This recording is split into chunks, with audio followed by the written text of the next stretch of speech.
તો રાજકોટ અગ્નિકાંડ મામલે એસઆઈટીના વડા સુભાષ ત્રિવેદીનું નિવેદન સામે આવ્યું। તેમણે કહ્યું કે અગ્નિકાંડની તપાસ તટસ્થતાથી ચાલી રહી છે। કોર્પોરેશનના ફાયર, ટાઉન પ્લાનિંગ અને રૂડા વિભાગની તપાસ પણ ચાલુ છે।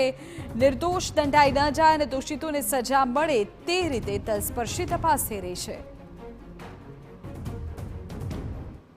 ટીઆરપી ગેમ ઝોન અગ્નિકાંડ મામલે એસઆઈટીના વડા સુભાષ ત્રિવેદી છે, તેઓ અત્યારે અહીં પહોંચ્યા છે। આપણે તેની સાથે વાત કરીશું। સર, શું કહેશો, કયા પ્રકારની તપાસ છે તે ચાલી રહી છે? સર, તપાસ એકદમ ઝીણવટથી ઊંડાણપૂર્વક કરી રહ્યા છે અને એકદમ તલસ્પર્શી તપાસ થશે અને એમાં જે સિસ્ટમમાં ખામી છે, ભૂલો છે, એને રેક્ટિફાય કેમ થઈ શકે, ફરી આ બનાવ કેમ ના બને, આવો બનાવ અટકાવી શકાય એના માટે સંપૂર્ણ પ્રયત્ન કરી રહ્યા છે।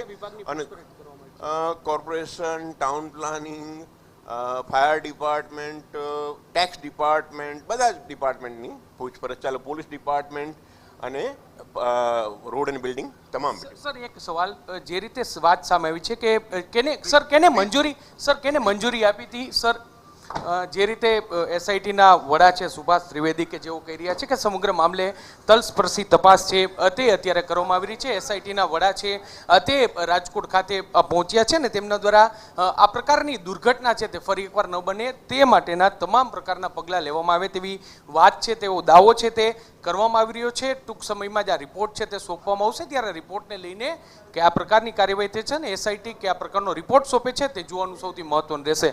કેમેરા પર્સન ભાવેશ લશ્કરી સાથે મોહિત ભટ્ટ, TV9 રાજકોટ। તો અગ્નિકાંડ મામલે થઈ રહી છે તટસ્થ તપાસ, આ પ્રકારની વાત એસઆઈટીના વડા સુભાષ ત્રિવેદી કરી રહ્યા છે। તેમણે કહ્યું કે અલગ અલગ વિભાગોને જોડીને તપાસ કરવામાં આવી રહી છે કે જેથી યોગ્ય તપાસ થાય અને જે દોષિત છે તેમને દંડ મળે।